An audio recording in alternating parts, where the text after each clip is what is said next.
Here is a tricky one. Create paid advertorial. There is a difference between advertising and advertorial.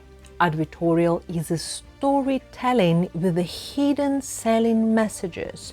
So it's mostly not related to the direct selling, but this is involving story which rise people's emotions, showing comparison between before, after, expose people to their dreams, expose people to understanding that you know their pain and all the other things.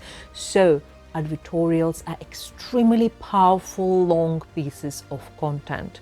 Now you promote them for money, and that's why they're called advertorial. Technically it's an advertising.